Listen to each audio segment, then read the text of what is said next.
Hey, what's up, Miami? This is R3hab, and we're here live with CatoK, live at POWER96. Is that good?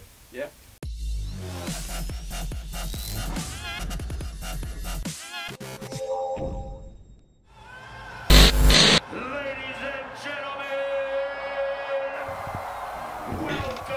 POWER96, welcome to the studio, and today I'm joined by, in my opinion, the hardest working guy in the game. Want to welcome R3hab. What's up? Welcome back to Miami. Thank you, thank you. So we were already talking a little bit off camera. You did a show, but you're just here hanging out in Miami for a couple of days. No show lined up tonight. Yeah, had 2 days off, and I was like, didn't feel like flying back to Europe, you know? I was like, what is one of the best cities in the world? And I was like, Miami. Wow, what have you done? Have you hit the beach? Have you gone to any good restaurants? I went to some great restaurants, just hanging out, working out, having fun, making music, you know. It's just, I stayed at this beautiful place and has an amazing view that I could see everything in Miami. You know? Maybe a nude beach? No, I didn't see that actually. I've never actually been there. Somebody was telling me about like that nude beach. It's like never been. Because I need to be nude too, right? So it's not. No, it doesn't work that way, and it's gross. By the way, you don't want to go. So obviously, you're one of the guys who is releasing so much music. You have collaborations and remixes with just about every big artist out there. You have some new projects out right now. How much are you actually producing? Do you ever sleep is the question. No, yeah, of course.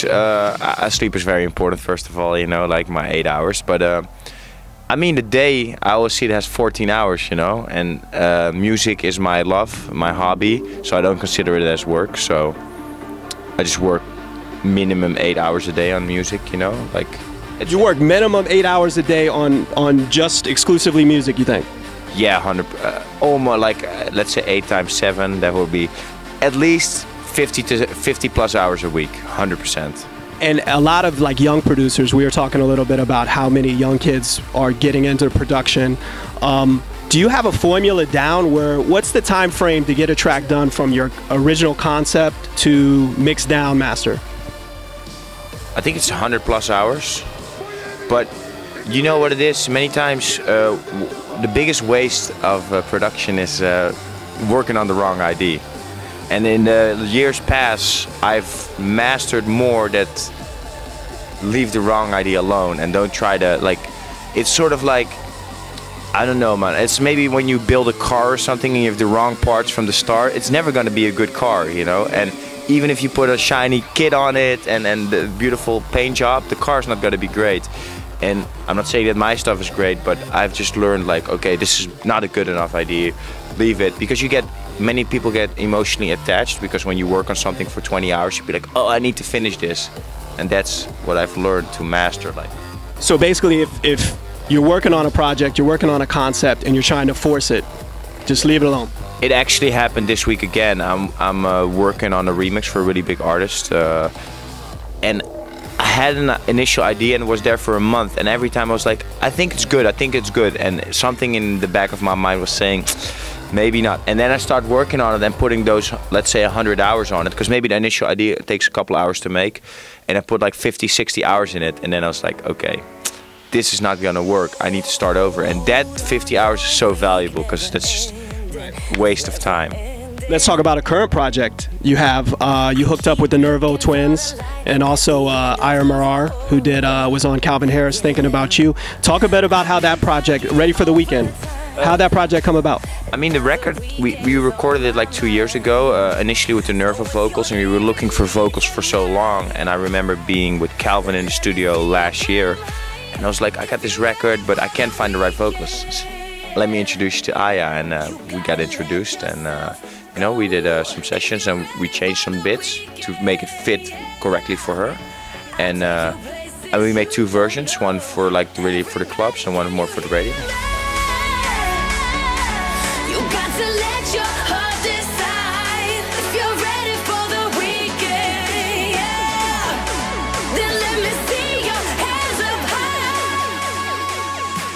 And the video looks like you guys had a lot of fun. Talk a little bit about shooting the video. How long did it take, and what's the location? The location looks insane. It's funny, you know, because this was very last minute.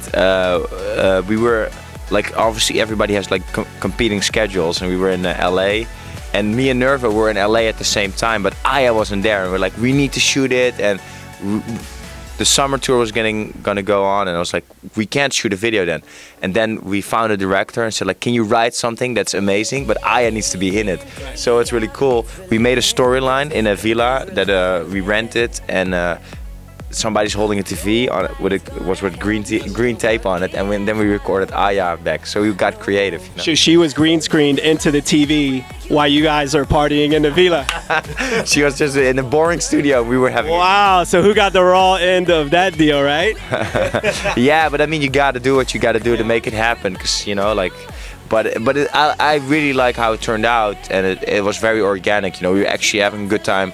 Great weather always in LA, like Miami. You know. Any plans to actually do a collaboration where you guys perform it all together, where you're with Nervo and you bring Ayah out as well? I hope. Like I said, once again, scheduling, and I'm not doing any gigs with Nervo at the moment, right. Unfortunately, because I'm touring Asia, they're touring, like we are all over the place. But we're definitely gonna work. I am gonna work more with Nervo on music, and hopefully also Ayah. And I just heard this for the first time yesterday, and we all got goosebumps. The project with John Legend. Obviously, Tiesto did a remix of All of Me, and now you've teamed up with him to remix a song, and I think you just absolutely bring it to life. Talk a little bit about how that came about. Well, originally the record You and I is like a real ballad, and the difficult part about it is because with the Tiesto record it was sort of on a dance BPM already, so like on a dance tempo, so he could easily remix. And when John and his team approached me, I was like, I love the song, but I don't know if I can do it, because it's too fast to double it up for dance, because it gets into drum and bass, and too slow. So I was like, okay, John, send me the vocals.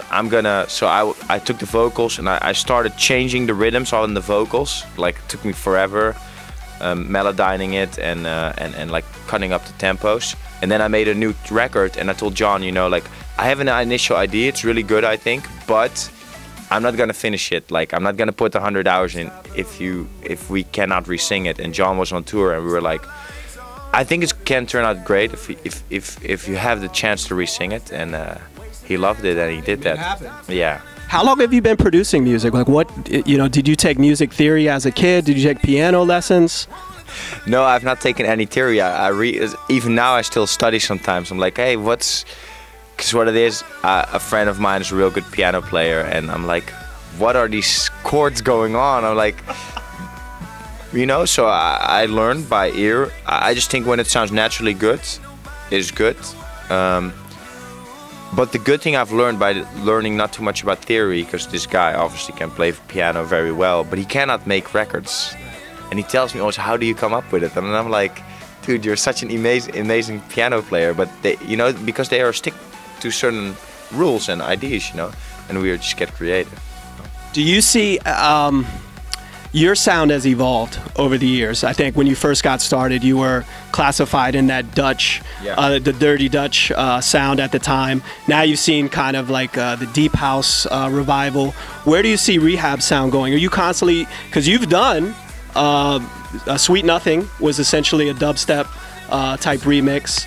You've done different tempos and all kind of different remixes. Yeah. Do you see yourself getting more into more house sounds? Yeah, because it's actually funny, like this current deep house trend that's going on, that's when I started on my other aliases. So like it was in Holland obviously very big, and even on the remix for Calvin it has like trap and dubstep influence. I just like to make music, you know. I did a slow tempo remix, and many people classify things too much in a box. I just think, you know, like if the record's good, the record's good. And I mean, like if it's a deep house record, it's a good record, or if it's a melodic record, or if it's a banging record, you know.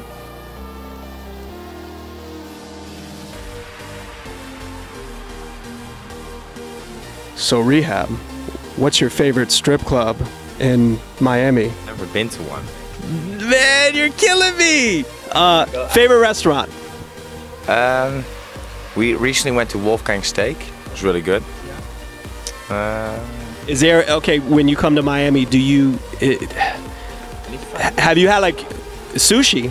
Have you been Duraku on? Yeah, I've been actually in Brickell. No, it's actually on Lincoln Road on South Beach. Oh, I thought those two Duraku. There might be actually. That's Aoki's brother's place. Yeah.